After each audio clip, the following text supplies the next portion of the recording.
Ota and Luma Fan Train. And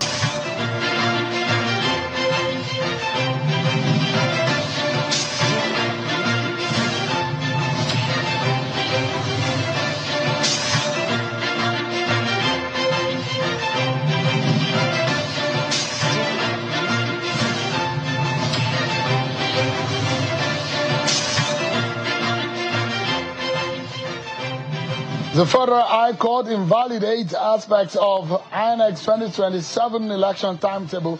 What are the implications? We'll speak with one of the stakeholders and probably those who will be on the ballot in this election of 2027. APC aspirants are protesting the conduct of the party's primary ahead of the 2027 election. A lot of agitation, allegations of imposition and rigging of the process.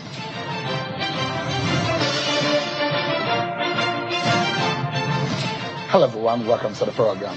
This is Politics Today, live on Channels Television. I'm Sean Wakimale, live for you here in Abuja studio.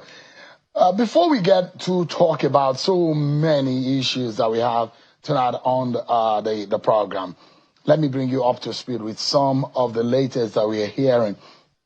Now we are hearing some breaking news. Imagine from Kwara State as to the party governorship primaries, which was postponed till today from yesterday.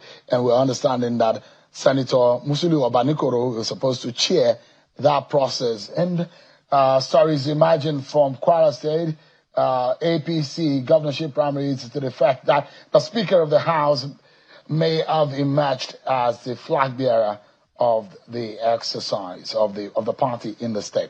But let's bring you up to speed with other states as we know it. Of course, the APC has officially unveiled its guidelines and committees for the conduct of the 2026 presidential primaries, adopting a direct primary mode that will allow all registered party members to participate in the exercise nationwide.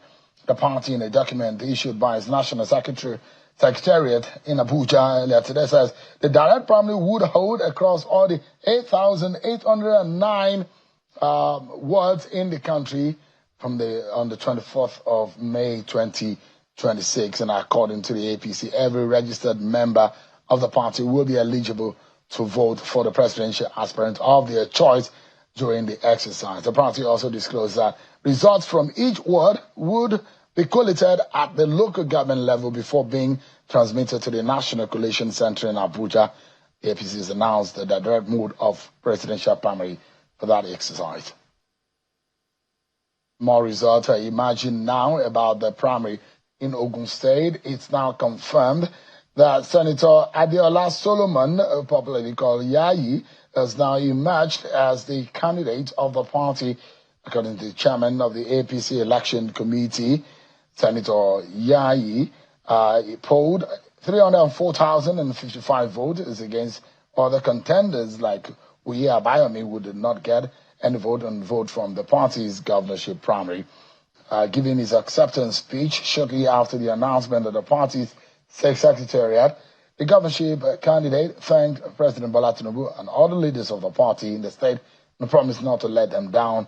Confidence reposed in him by the people of the state. Take the unity, the peace that we have witnessed in this party all this while. I will ensure that all that is needed to be done to keep the party together, to keep the party to continue on the trajectory of peace, I will do all within my best to ensure that continues. And to the people of Ogun State, that as the election is fast approaching, I want to say that I'm the best candidate for this position. From southwest Nigeria to northeastern Nigeria in Adamawa State, Tijani Ahmed Galadim has been declared the winner of the governorship primaries, who will be the flag bearer of the party. The result was announced in Yola, where the chairman of the committee, Professor Innocent Bariko, says this follows the collation of votes from the various local government areas of the state. And from there to Enugu State, where Dr. Peter Mba has confidently held on to the ticket of the party in the APC, and now emerging as the sole candidate of the APC for the governorship election. From there, let me take you to Yobe State, where the immediate past secretary to Yobe State government, Baba Malam Wali, is now declared the winner of the governorship primary.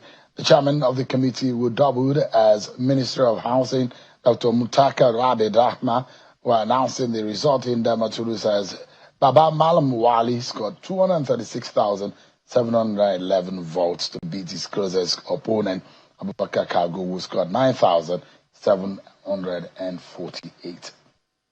And from there to Akwa Ibom State, where Paso Umo has been announced and emerged as the candidate of the APC for the 2027 election and polled 393,653 votes in the party's primary. The governor was returned unopposed following the conclusion of the APC governorship primary. And in Kwara State, which is perhaps one of the biggest stories tonight, after of what has become a dramatic turnaround of events where Salihu Yakubu Danladi is now emerged as a candidate of the APC in Kwara State, beating 15 other aspirants with 94,000, while Bashir Bolanewa, BOB, came second with 222,000. Salihu Yakubu Danladi is the current Speaker of the Kwara State House of Assembly. So much for us to touch tonight on the program, and is perhaps what the judgment of yesterday, the impact it will have on the 2027 election. It does whittle down the powers of INEC, reminding INEC that your powers are limited to the Electoral Act and the Constitution, and you are overstepping your bounds and your reach.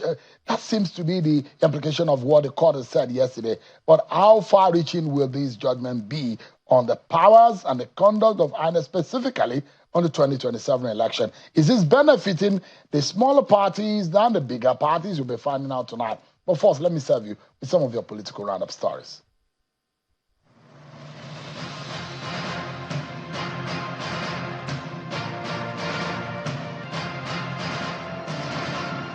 Justice Peter Alifo of the Federal High Court in Abuja has struck out a suit seeking to prohibit Senator Ireti Kingibe from participating in all activities of the African Democratic Congress ADC following her alleged suspension from the party by the Wuse Ward executive in Abuja. In a ruling, Justice Alifo held that the issue of discipline and suspension upon which the suit was predicated was an internal affair of the ADC that did not need the intervention of any court. Senator Kingibe, representing the Federal Capital Territory, was said to have been suspended on March the 10th by her Wuse Ward executive and also allegedly ratified by 2/3 of the leaders on allegations of anti-party activities and disregard for the constitution of the ADC. Presidential aspirant of the African Democratic Congress ADC, Mohammed Hayatuddin, has cautioned the party against fielding an unpopular candidate for the 2027 general elections, maintaining that the party's choice of its candidate for the elections will show whether or not the party is serious about replacing the incumbent All Progressives Congress or if it's just playing to the gallery. Mr. Hayatuddin, who was addressing youth of the African Democratic Congress at a forum in Abuja, appealed to the leadership of the party to ensure that whatever mode of primaries they settle for, the most qualified and popular candidate is given the opportunity to fly the party's presidential ticket. He told the gathering that so far he's the only presidential aspirant who has presented a credible blueprint on how to address issues of concerns to young people, including unemployment and insecurity that has continued to ravage parts of the country. The ADC will decide whether it is truly serious about winning, whether it is prepared to offer Nigerians a real alternative, and whether it is ready to present a candidate who understands the pain people are living through every single day of their lives. The People's Democratic Party in Plateau State says it remains strong and ready to reclaim power from the ruling All Progressives Congress APC in the 2027 general elections. This comes as the party continues its statewide mobilization tour across the 17 local government areas ahead of its primary elections scheduled for Sunday. The PDP campaign train recorded massive turnouts in several communities, especially in Mangu local government area, home of Governor Kele Buftwang, where supporters turned out in large numbers to welcome party leaders and aspirants. A civil society organization, Kimpact Development Initiative, has officially unveiled a civic space platform as part of efforts to strengthen citizen engagement and democratic participation. The initiative is designed to create an avenue for citizens, civil society groups, and stakeholders to interact, share information, and contribute to governance processes. Speaking at the ceremony, the executive director of the organization, Mr. Bukola Idowu, says the platform is designed to promote transparency and encourage active citizenship, as well as provide tools that support civic participation in decision-making processes. The development comes amid increasing conversations around the need to protect the civic space and create stronger channels for public engagement in governance and policy discussions.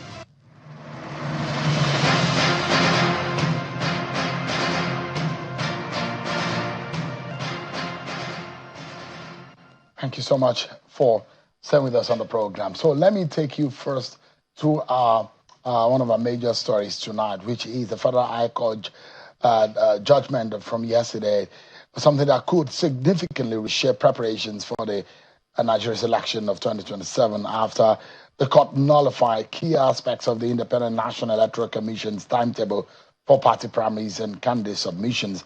In that ruling, seen as a major legal setback for the electoral umpire, the court held that it lacks the power to abridge timelines already guaranteed under the Electoral Act 2026, including deadlines for the submission of candidates, particulars, and withdrawal of submission or substitution of nominees.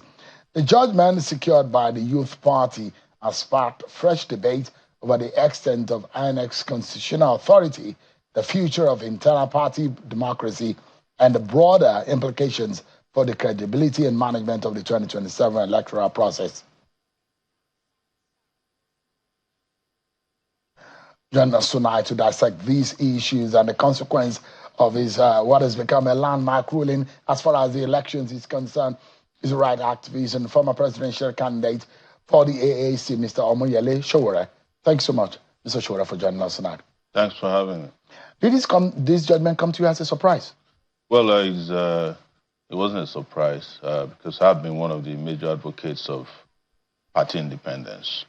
And when we go to meetings with INEC, political parties in Nigeria behave as if they are departments or appendages of INEC. They don't question, they don't even go there with their own proposal as to how they want their parties to be run.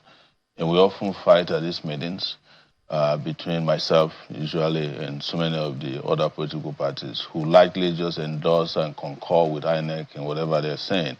But what is interesting, when we go to these meetings, the big parties don't say a word. The people you call the big party, the APC in particular, they never say a word. Maybe they might, at the end of the meeting, accept a second motion to end the meeting. That's what you hear from them. Including even when the PDP was still PDP, they never say a word. So I'm glad that one of the major political parties that came with this youth party. But you have to also be very careful. Anything and anytime things work excellently well in Nigeria, I question the motive, especially if it's coming from the judiciary. But what I'm trying to say here is that I've always advocated that parties should completely be in charge of their affairs, and INEC has engaged in what I call, it can't even be regarded as an overreach, but complete disruption of party internal affairs. INEC dictates everything. When you should do your primaries, you should notify them when you want to hold meetings, and you tell them when you want to have a convention, and they must be there. And if they are not there, you are in trouble. I don't think that INEC should have those powers to determine so many of the things they determine. But I think political parties in Nigeria emerged from the military, and the military were the last set of people who formed political parties in 1993. Yeah. So I think whatever it was SDP and PDP, NRC. NRC in those days just transferred over to the creation of political parties. And the parties didn't do much to build their own base and their independence and integrity. But I mean, you political party analysts are not the most organized group of people. No, it's not true. And I can give you, I'm not speaking as though I'm passing judgment. I'm just stating the fact. Yeah, it's not and you fact. can see, just a moment, Okay. you have problems in your party in the past. There are people who are challenging authority of your leadership. It's exactly, and look at what is happening in other political parties. It's exactly the reason why a lot of the political parties are in disarray. Most of the problems created in political parties were created by INEC getting involved in personal affairs of political parties. Our party problem in 2019 was created by INEC. They were the ones who accepted that those who were not part of the party should hold a convention somewhere.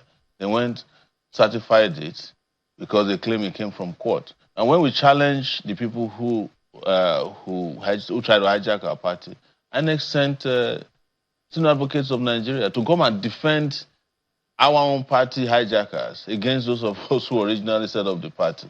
So INEC has been the one creating most of the problem you see in these political parties. And that is the reason why I'm happy that this judgment came. But, I'm kind of worried. But the implication is going to be massive. Yes. Because the elections are based on schedules and timelines. So there's an electoral act which states that you should submit your candidates 180 days before election.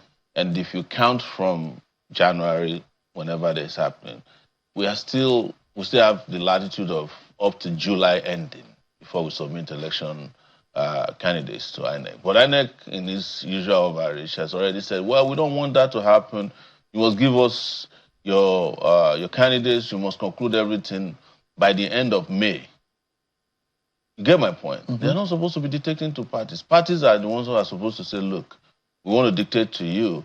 This is what is convenient for us. But the law has said 180. So the timeline is automatic. It's automatic according to the Electoral Act. Yeah. But INEC has come up with its own schedule and which timetable. The judgment, according to Justice Umar, says that INEC's revised timetable and schedule of activities for the election is inconsistent with the Electoral Act. That's right. It means that anybody, based on this judgment now, anybody can take this judgment and ignore INEC's timelines. You know that that's the law as far as... So INEC timetable and timeline are insignificant as they it is not right significant. Now, based on this law. Typically, it's supposed to be the Electoral Act that guides the benchmark for, not INEC timetables. INEC timetables are administrative in nature. But again, and let me tell you, the powers of INEC, just a moment, the powers of INEC is enshrined in the Constitution. The Constitution has said INEC will conduct the election as it deems fit. It gives the power to INEC to be able to use its discretion, administrative discretion, to conduct the election. What is the Electoral Act about then? If INEC can just wake up and conduct election as it must be according to the law. Otherwise, INEC can just decide that the Electoral Act is not necessary. Even I do not subscribe to the overreach of the Electoral Act in terms of conduct of elections. That flexibility is also not there. But you know that each time there's an Electoral Act, it is the ruling party speaking to certain deficiencies that almost scared them in the last election.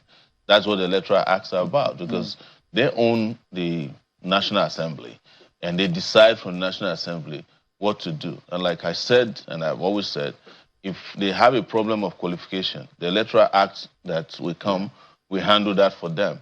If they almost lost election because of transmission of result, they will use the new Electoral Act to cure that. It appears that every aspect and every important and critical aspect of this election has been altered by this judgment.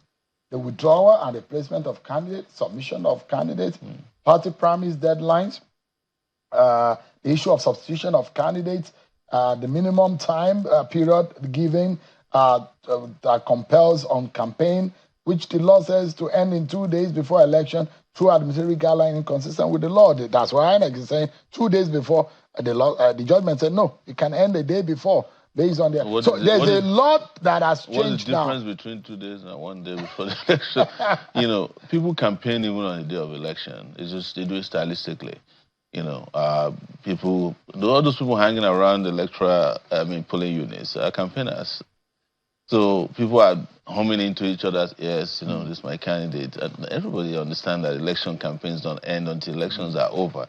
So that's not the issue. And by the way, IPAC, which is the body of parties, yes, had already written to INEC complaining that this timetable was too tight for them. And INEC ignored them before this judgment came. They had asked for only even 3 weeks of extension of time. Because in between now and when INEC is asking for a deadline, May 30th, for all primaries to be done, we also have Salah in between. So how do you do your election? For instance, our party is doing its primaries on the 26th. Our members have to rush back to Kano or Katsina to go and does this favor the bigger parties or the smaller parties? Anything you see that happens at this time, and if it's not challenged, it probably favors there are no big parties now. All parties are equal, but it probably favors the ruling party. And I will ask you to watch out for the fine prints in the next few days. Do you think INEC could be in trouble because this is going to cost them some, No, I see. INEC already had a political calendar before the Electoral Act was introduced, and some of what this judgment is saying was what INEC released earlier. It was INEC itself that adjusted the presidential election to January. It was supposed to be February. So they can still go back and push the presidential election to the original date that was supposed to be, that had been in the last few years, so that there will be more space. But they said they want to respect religious sensibilities. And this is part of our problem. The country claims on paper that it's a secular nation. But when in action, every time, we're always pandering to religious activities, holidays, and as if Nigeria is, is no longer a multi-religious society. What about people who don't go to church, who don't go to mosque? People like you.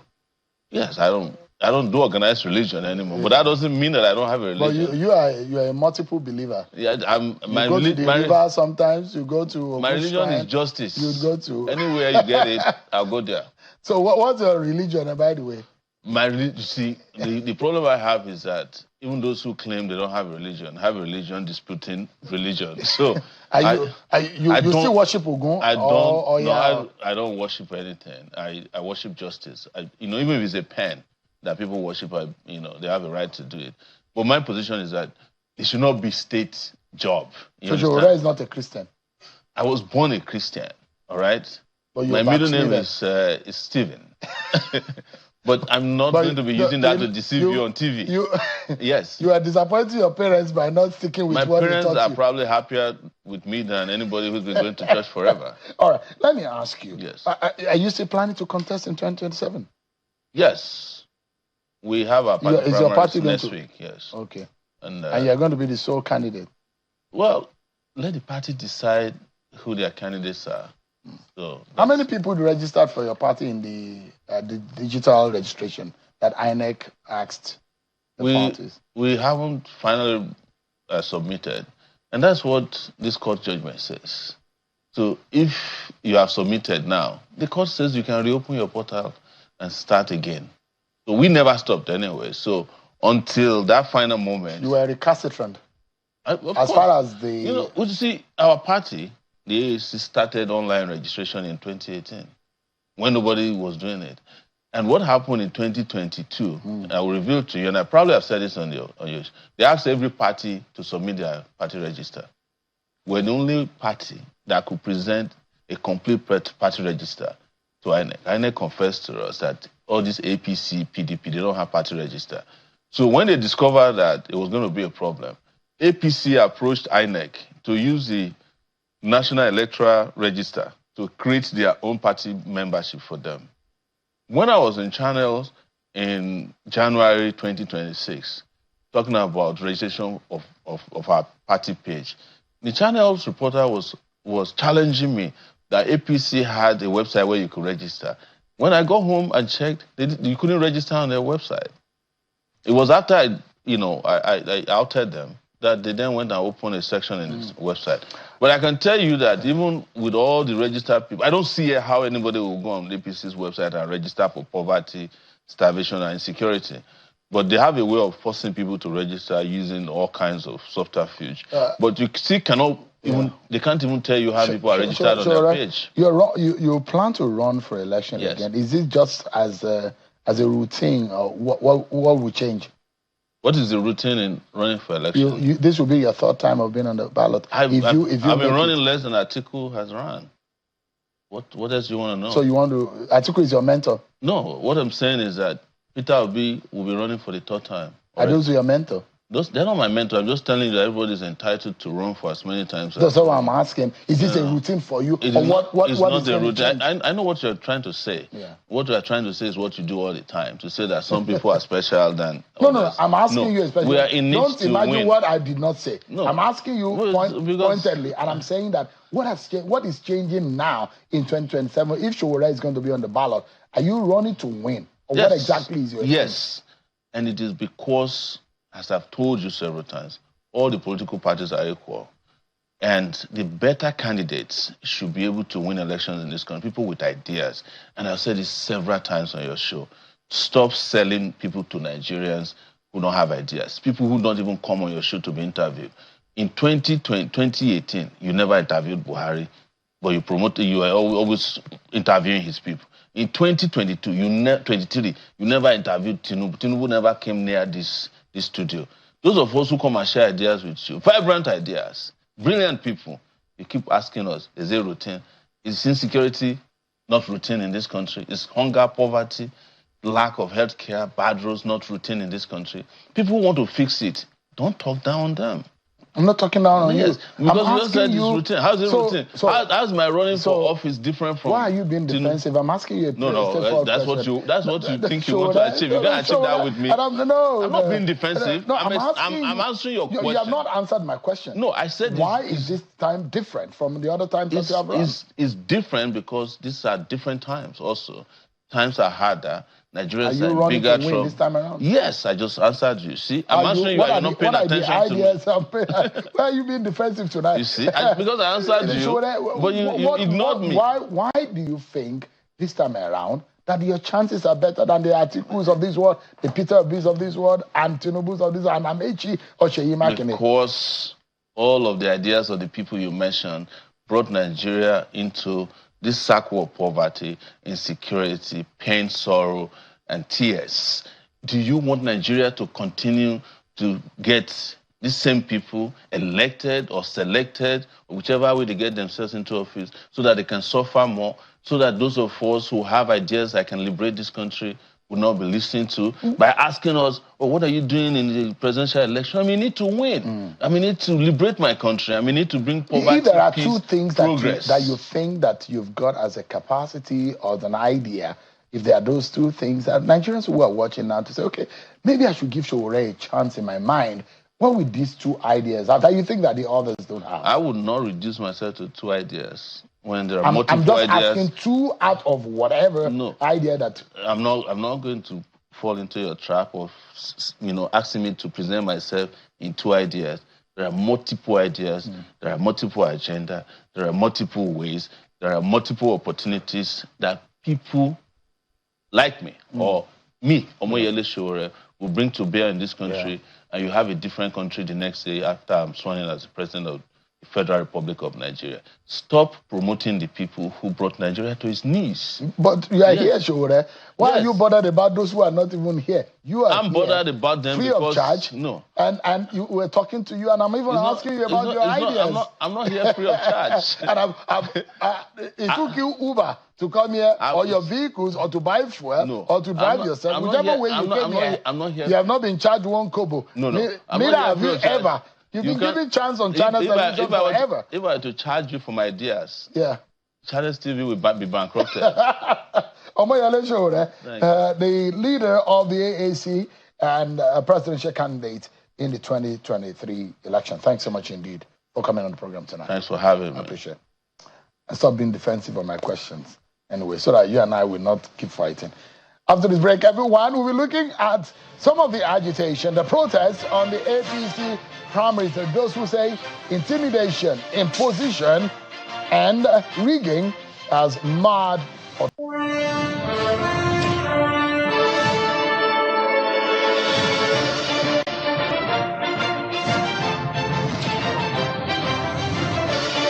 Back, everyone, as the build up to the 2027 general election gathers momentum. Tensions are rising within the ruling All Progressives Congress APC following growing backlash over the conduct of its party primaries across several states.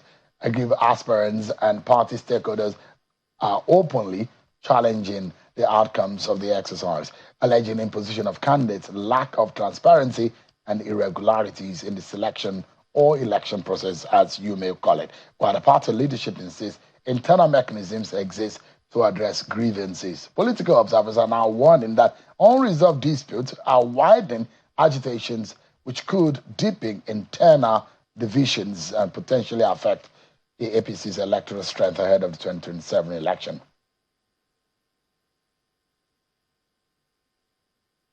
Tonight we are examining the growing controversy, the implications for the party's unity, and what this backlash means for Nigeria's evolving political landscape ahead of the 2027 election. I'm being joined by two very notable personalities here in the studio. Those who participated in the exercise from Ekiti State.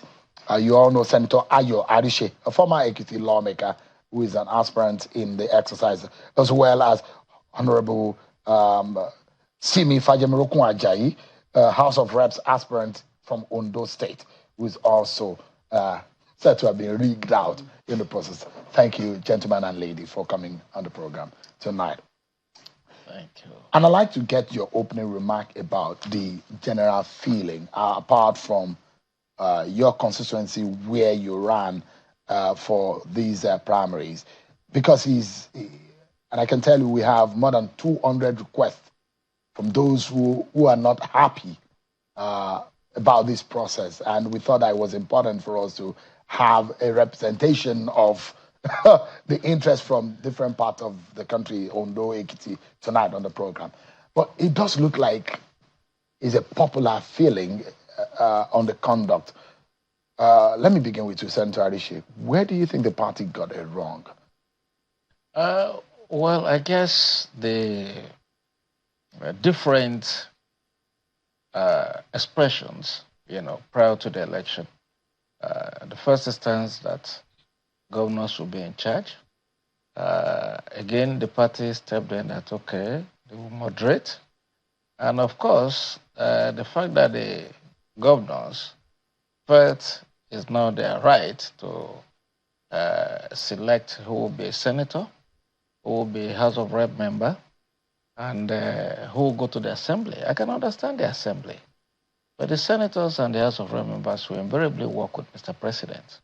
So I think the minimum that the party could have done was to ensure, whatever it took from them, a free and fair election, so that this type of situation that I personally experienced, of course, I anticipated it.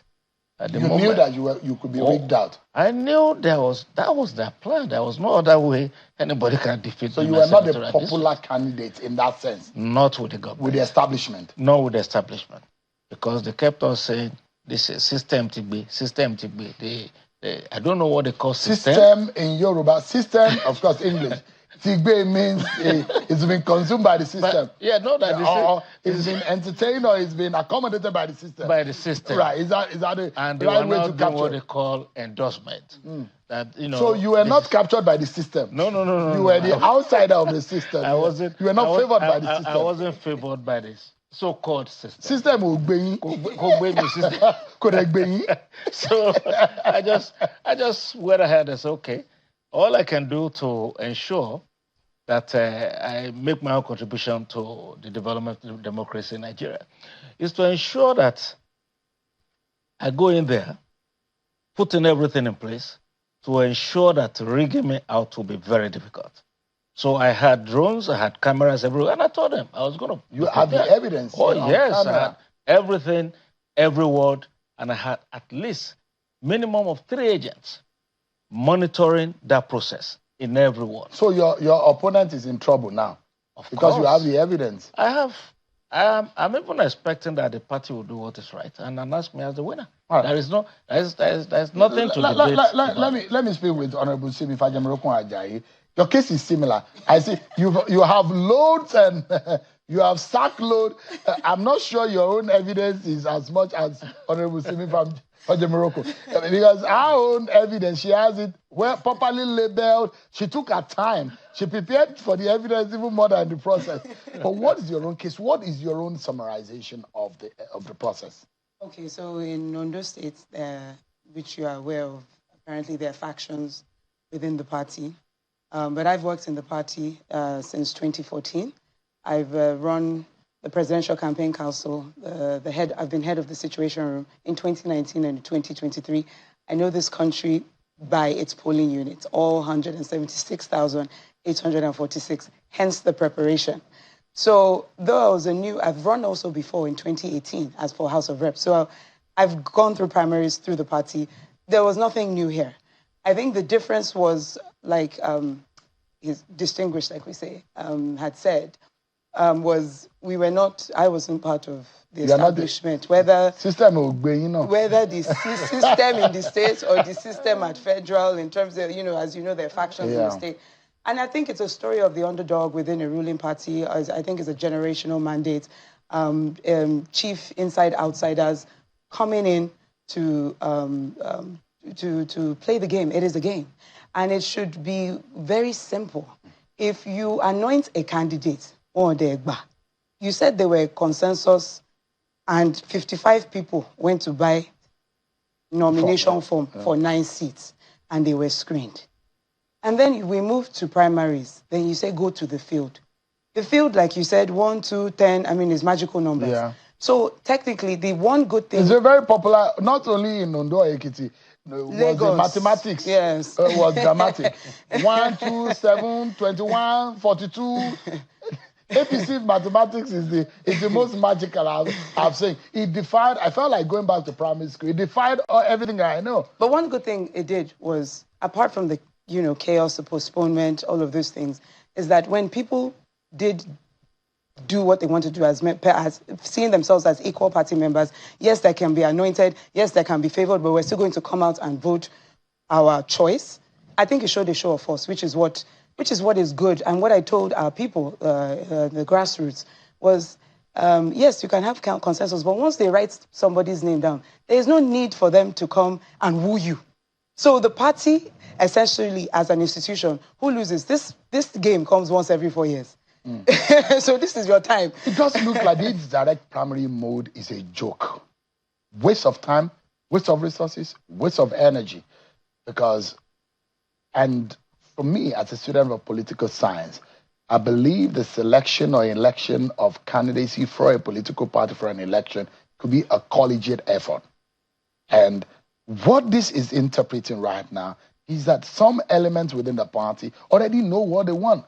And these figures don't even make sense. In this country, we've had a presidential candidate elected in a number, in an election that is more than the election that brought him into the election at the end of the day. It looks like a charade and a joke. And for me, learning political science, this defies everything that I've ever imagined. And so it comes to the point that there is no chance, if you have a legitimate idea and even if you are popular with it amongst your people, it does look like some people sit in one room and they determine who goes. And if they don't like your face, that's the end. I disagree. I think this is where you have the levels of you have national, state, senatorial level, local government, ward level. And I think we're seeing probably democracy at its best, really. Really? Yes, within the chaos. Where they are counting, people are pushing 1, 2, 4, 71, but at the end of the day... That's democracy? No, but for people to defy so-called anointed candidates and come out either way. Yeah. So you still saw people line up with banners and people, But did your votes count? The votes they gave you, did they count? No, by the time they were writing what they wanted to write, it did not count. That's a coin. But for optics and for visuals, I think it's good that people still, in spite of the obstacles, right, in our primaries, in spite of the limitations. I think people power is what we're seeing. So the point I'm making right here, and don't get me wrong, and I'm saying that every process has its own advantages and disadvantages. And I'm saying when people come out, if they love me, and they come out to vote for me, but at the end of the day, those votes don't count. It makes a mess and a joke of the process. That's the point I'm making. Yes, I want to agree with you to an extent. But what has happened, particularly in my senatorial district, it just means that if you do not have a lot of resources, it will be very difficult for you to mobilize. To fight this so-called system, anointing system. What we have seen and what's happened in Ekiti, with all the videos that we have seen, I was more satisfied that people came out for me in such large numbers. Exactly. I was happy that, no, really. I mean, these people, they have done everything possible. On the day of the election, many of them, once they see the lines, they will take off. They will carry their papers and go and write whatever they wanted to write. So I captured, and my people counted, and they recorded. And so the legitimate counts of the votes, the ones where election took place, I won hands down. And I have all the evidences word by word. And that's what I've sent to the party. So it's left for the party now to decide what they want to do. Now, moving forward, I suggested that, look, every election must be secret ballot. Because where the people who are using the state money to pay people they have employed, this is their legitimate right. But they now went into blackmail of all manners. That, if you don't vote, you are going to lose your job. If you don't do this, all manner of very primitive and very crude method I have never seen in the same party. So I keep on wondering, who is afraid of who? Exactly. And what's the problem? If we want to practice democracy, let us practice democracy. And let the popular candidates carry the flag for the party. For example, the way things are happening now, it's becoming very, very dangerous. Because you look at it, when you have decided to offend even the people that are supposed to vote for you, you have offended them because you have called them fools. They've been online, and in my own case, it's so surprising that even the former governor of Ekiti, Sheguni, stood on the line. These people still had the effrontery to steal the papers, and they never showed up, and they went to write numbers. So you believe you were rigged out? Of course. I know the election cannot stand. So I wasn't rigged out. They tried to rig me out. Because they put down there for my opponent, it's a joke. Because even in his own local government, I defeated him. Hands down there. Honorable Fajamro, is that similar to your own case? Very similar. So, but again, I remain an optimist because this is a preview of 2027. And when you saw the get out the vote, because basically what I was dismissed as is Omokekere, this young child from Abuja that just wants to come to Ondo. She's not known. Monilu, they don't know you. You are not grassroots. And we went to, you said we should go to the field. We went to the field at Enoyi. We beat you in Odigbo, the largest local government where most of the votes come from Ondo South. We also collected 2 out of the 4 wards of both the incumbent and the so-called anointed. So I'm actually excited because this is showing that in 2027, if this primaries and the national does right by the people who woke up early in the morning with children on their back, with young people that did their door-to-door, if their votes are heard and their votes are counted, then we can begin, because in my constituency, in 2019, barely made it through. That's 174 votes between APC and PDP.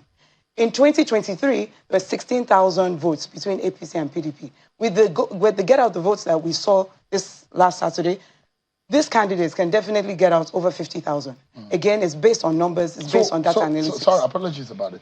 So I'm looking at what really played out in your own case.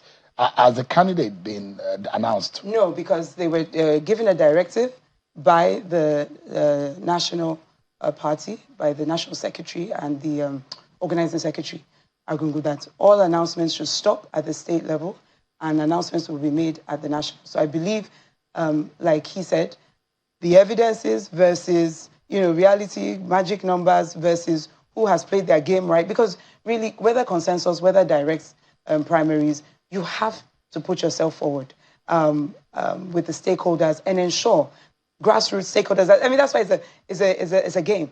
You don't stay in one place and say you are popular. Are you popular at the national? And I think that's a game we've tried to play. And I think we've done both at the top and at the grassroots. And it's now for the national to do the needful, lest states like Ondo State that APC lost in 2019 go that way in 2027. So your own offense is probably because you don't belong to the alignments, either the for and against that, the factions that exist in Ondo APC. I was against two Goliaths, but it didn't matter because, again, it's people power. It's what the people want. In Kontomba fair, and that's I believe that's what the APC National Working Party. So you're a non-establishment personality. Absolutely, too. Chief inside outsider. Senator Adishe, what lesson do you think, beyond your party, the nation, everyone in our country today is watching tonight and imagining what exactly this portends for our democracy? And you are being in the National Assembly, and with your age and your studies and your understanding, knowledge about democracy and how things work, going into the APC, and this is happening, what lesson do we have to learn as a people?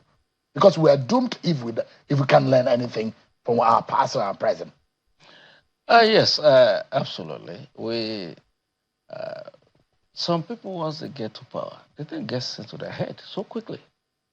They believe they are now emperors and they have to be the ones selecting everybody. How do you now acquire the popularity of others, those who have worked to get you to where you are? And all of a sudden, you now think they are no longer important. And so you just pick somebody that the whole senatorial district, like mine, they say this guy has done nothing for them. This is about service. It's about going to help your people. And I've demonstrated that. In the 4 years I was in the Senate. And you were anointed in the first time when you went. Incidentally. Unfortunately, the anointing oil is finished now. No, incidentally, I did not participate in the primaries. I participated in the governorship primaries in AD. Mm-hmm. The same thing that's happening now is what happened in 2007 for the primaries. And I went back to the US, and the president asked his essay to call me. And that popular man in Ekiti, go tell him to come and take a senatorial seat. And we defeated them. It's that simple. There is no secret about the fact that I am very, very well accepted by my people. I do things to make them happy. So it's not about me. It's about the fact that I want to serve these people. If it's about me, I don't have any business running for office anymore. Because I have told them, I don't need their money. There's nothing I need from them. Yeah. Nothing. Let me run for this election. Let me help my people. Yeah. And let me work for them. That's all. Yeah. What's the biggest lesson out of this? I think problems are a terrible thing to waste. I've always been an advocate of professionalizing politics in our country. I think we just need to grow up. Elections are not complicated. A few people show up and they present themselves, they show their credentials, they say, okay, these are my policies, this is what I want to do. For instance, I have a heavy, background in the private sector, and I'm promising to bring the private sector platform and connect it and unlock prosperity, whether it's cocoa, bitumen, and all these things. Advance some of the bills that are already in National Assembly because you've been at the national level playing there for over 16 years. I mean, so if you win an election, you win it. And if you lose it, go home. Let's frame our politics around what the people want and not about people's ambition, not about anointed candidates, not about governors or ministers, but about what the people want. And I think APC is a ruling party because it's about the business of winning. If it's about the business of winning, then they should go ahead and choose candidates that can actually win. And let's stop this game of the governor, this person, this stakeholder. Look, you put people in a room who can win the election. Simple as. Are you about winning or are you about playing games here? If you are successfully rigged out, what would you do? Oh, I won't be rigged out. Because there's an appeal committee, there's evidence. So you believe in the process? And res ipsa loquitur, right? The evidence speaks for itself. Same thing. Because both of you comes with a sack load of videos and evidence. But thank you so much, gentlemen and ladies. Thank you so much for having me. Appreciate it. Senator, are you arise? Senator, are you arise? Thank you very much. Honorable Simi Fajamroku Ajayi, thank you so much for eloquently and civilly presenting your cases. Thank you so much indeed. Thank you so much for having us. That's our show for tonight, everyone. Many thanks. I'm Sean Akimale. God bless Nigeria.